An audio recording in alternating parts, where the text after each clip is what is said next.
오늘의 생명의 말씀 시편 46편 1절부터 5절입니다. 하나님은 우리의 피난처시오 힘이시니 환난 중에 만날 큰 도움이시라.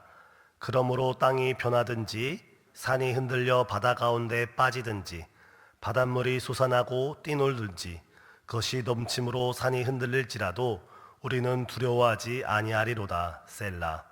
한 시내가 있어 나뉘어 흘러 하나님의 성 곧 지존하신 이의 성소를 기쁘게 하도다. 하나님이 그 성 중에 계심에 성이 흔들리지 아니할 것이라.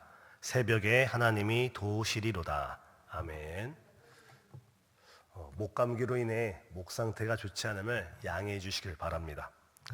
시편 46편은 종교개혁자 마틴 루터가 그의 일생에 가장 즐겨 부르고 가장 사랑했던 시편입니다.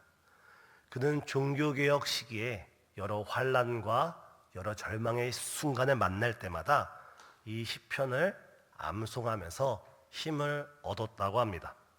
마음이 외롭고 힘들 때 그의 친구고 동역자이고 또 그의 평생의 후배였던 필립 멜랑크톤에게 우리 다 같이 시편 46편을 암송해 보자.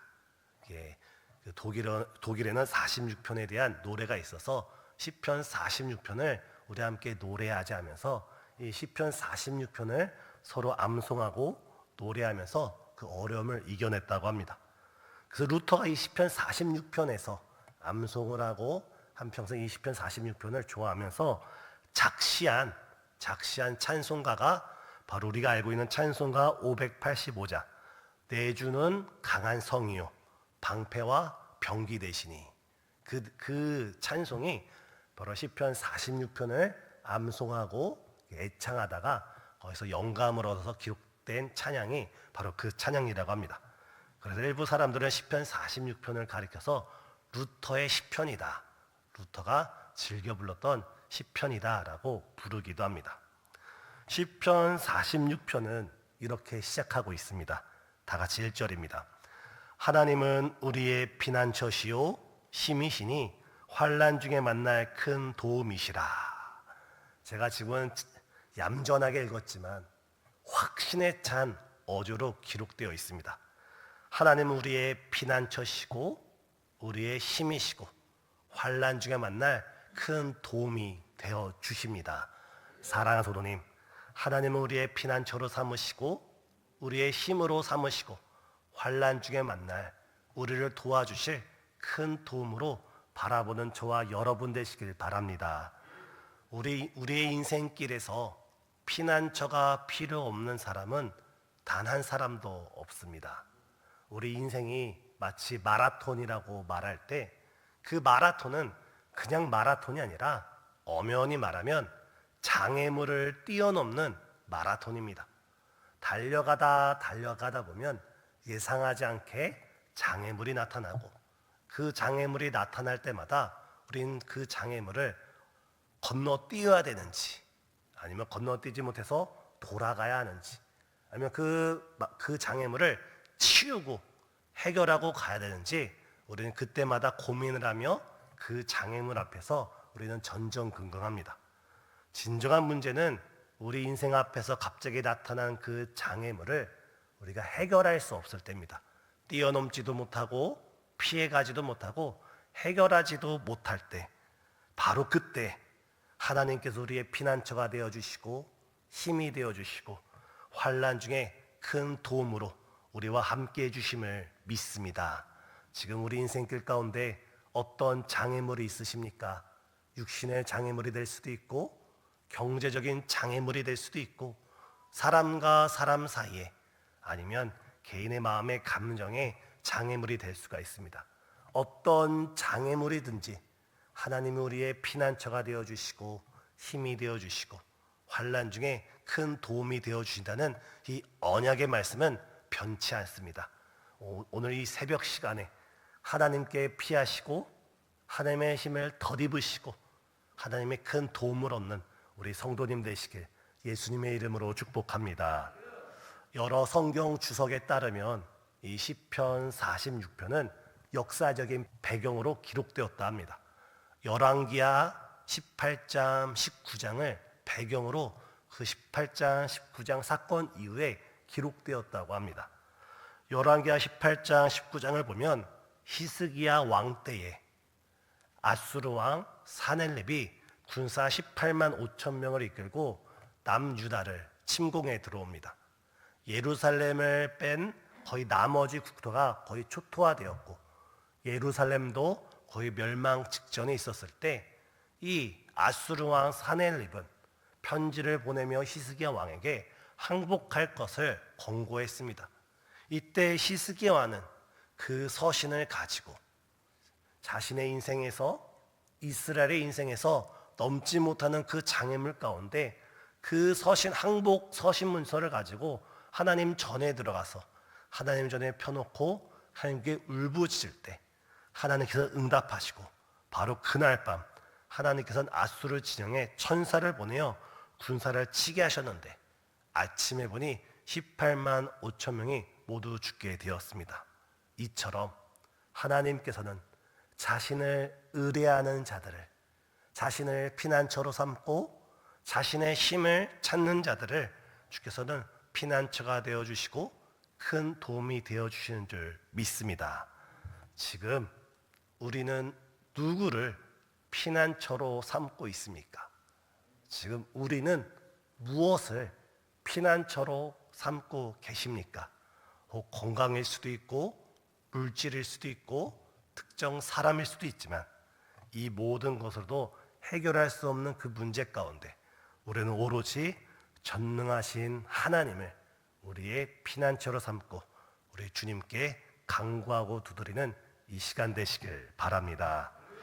두 번째 2절을 보면 2절 하반절에 우리는 두려워하지 아니하리로다 라고 되어 있습니다. 3절 하반절에 우리는 두려워하지 아니하리로다 라고 되어 있습니다. 2절과 3절이 연결되어 있습니다. 마치 사넬립 왕이 쳐들어오는 그 모습이 이 시편 기자는 땅과 산과 바다와 바닷물에 비유하고 있습니다. 땅이 변하고 산이 흔들려 바닷물에 빠지고 바닷물이 솟아나서 뛰놀고 그것이 넘침으로 산이 흔들릴지라도 다시 말해서 땅이 흔들리는 지진과 같은 상황일지라도 산이 바다에 빠지는 다시 말해서 여러 예상하지 못했던 여러 자연재해가 거듭될지라도 시편 기자는 우리는 두려워하지 아니하리로다. 왜 두려워하지 않습니까? 바로 우리가 믿는 하나님이 우리와 함께 하시기에 그 믿음 있기에 두려워하지 않는다 고백하고 있습니다. 우리 성도님들 아시다시피 지금 우리나라는 모든 것이 지금 혼란스러운 상황입니다. 지난 10시 50분 우리나라에 비상계엄이 선포되었고 새벽 1시에 국회의원들이 그것이 해제를 제안했고 또한 대통령께서 비상계엄을 해제를 했습니다. 이것이 문제가 일단락된 것이 아니라 이제 이것이 시발점이 되어서 여야 간에 정치 간에 극심한 혼란이 눈에 보이듯 뻔합니다. 또 지금 경제적 상황은 어떻습니까? 대기업을 비롯해서 뉴스에 나오는 경제적 상황이 전혀 좋은 소식이 아무것도 들리지 않습니다. 이 나라 안팎으로 우리나라를 둘러싼 수많은 상황이 어지럽고 어지러운 상황 가운데 바로 이럴 때 많은 사람이 두렵고 떨고는 이 시간이야말로 우리 기독교인들이 믿음으로 깨어나서 우리가 이 환경을 보고 우리 마음이 흔들리는 것이 아니라 우리와 함께 하신 하나님을 의지하면서 더욱더 이 나라를 위해서 이 민족을 위해서 이 대한민국을 위해서 우리가 깨어 기도해야 될 때인 줄 믿습니다. 우리가 깨어 기도할 때 하나님께서 우리나라와 함께 하시고 우리가 깨어 기도할 때 산이 바다에 빠지든지 지진이 일어나든지 바닷물이 솟아나 그것이 산을 덮든지 쓰나미가 일어나든지 상관없이 하나님이 우리와 함께 하시면 그 어떤 어려움 속에서도 우리나라는 하나님께서 함께 하심으로 평안을 누리게 되는 줄 믿습니다. 우리가 아무리 평안한 상황 가운데 있을지라도 하나님이 함께 하시지 않는다면 그것은 참 평안이 아닙니다. 하지만 여러 환난 가운데서도 하나님이 우리와 함께 하시고 우리가 하나님 안에 있고 하나님이 우리 안에 있을 때 그것 가운데 진정한 참 평화가 있음을 믿습니다. 사랑하는 성도님, 더욱더 나라를 위해서, 민족을 위해서, 또한 교회를 위해서 더 깨어 기도하는 저와 우리 성도님 되시길 바랍니다. 세 번째, 성령의 본문 4절을 보면 한 시내가 있어 나뉘어 흐른다 되어 있습니다. 아수르 군대가 예루살렘을 둘러쌌을 때 아수르 군대는 예루살렘이 곧 함락될 것이라고 여겼습니다. 왜냐하면 식량도 얼마 남지 않았을 테고 무엇보다도 바로 식수가 없었을 거라 여겼기 때문입니다. 하지만 그건 오산이었습니다. 예루살렘 안에는 식수를 위한 미리 장치가 준비되어 있었습니다.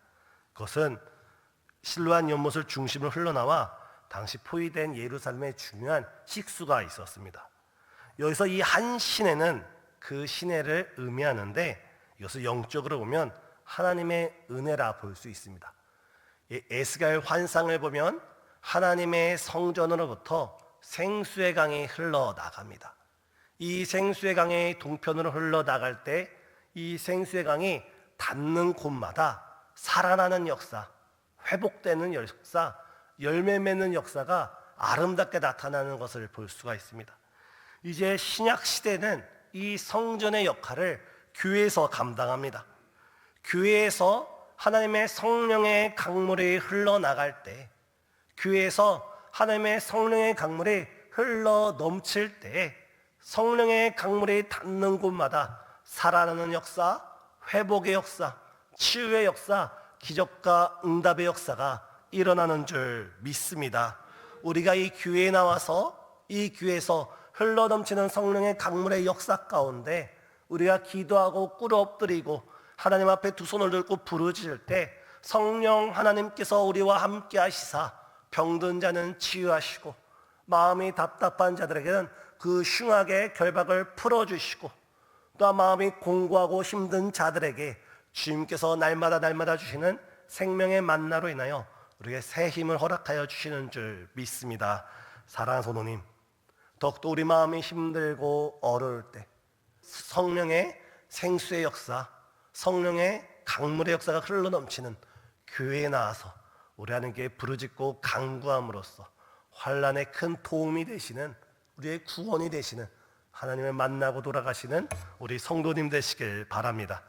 하나님은 새벽에 도우시겠다고 5절에 말씀하셨습니다. 새벽은 어둠이 막바지에 이른 때이며 환난을 당하는 자에게 가장 어려운 때입니다. 그러나 위기가 절정에 이르렀을 때 하나님께서 움직이시기 시작하십니다. 우리가 가장 어려워하는 그 시기가 바로 하나님의 시간의 때인 줄 믿으시길 바랍니다. 절망이 깊어갈수록, 어둠이 깊어갈수록 바로 그때가 새벽이 찾아오는 시간입니다. 바로 이 새벽 예배 시간 가운데 우리 하나님께 이 시간 간구하고 부르짖음으로써 하나님의 피난처, 하나님의 힘, 하나님의 도움을 체험하고 돌아가는 이 시간 되시길 예수님의 이름으로 축복합니다. 다 같이 기도하시겠습니다. 사랑과 은혜가 충만하신 하나님, 우리 인생길에서 우리가 넘지 못할 여러 문제가 있거든 주님, 그때마다 주께서 우리의 피난처가 되어주시고 힘이 되어주시고 주께서 환난 중에 우리의 큰 도움이 되어주시사 우리가 주의 구원을 맛보는 귀한 주의 자녀가 되게 하옵시기를 간절히 간구드립니다. 주님, 이 나라 이 민족을 위하여 더욱더 깨어 기도할 수 있는 우리가 될 수 있도록 역사하여 주시옵고, 무엇보다도 정말 주님께 우리가 먼저 꿇어 엎드려 기도할 때 우리 마음이 성령의 충만함으로 정말 주께서 주시는 새 힘과 능력과 그 권능으로 우리가 먼저 깨어 기도함으로써 정말 이 나라와 민족을 지키는 귀한 일꾼들 될 수 있도록 역사하여 주옵시기를 간절히 기도드리옵나이다. 또한 이 시간 주 앞에 드리는 귀한 예물이 있습니다. 이 예물 속에 담겨진 간절한 기도의 제목과 소원들, 또 그 마음의 중심을 주께서 굽어 살펴 주시사 정말 주님께 기쁨으로 드렸사오니 그 드린 손길 위에 더 크나큰 은혜와 은총 허락하여 주옵시기를 예수 그리스도의 이름으로 간절히 기도드려옵나이다. 아멘.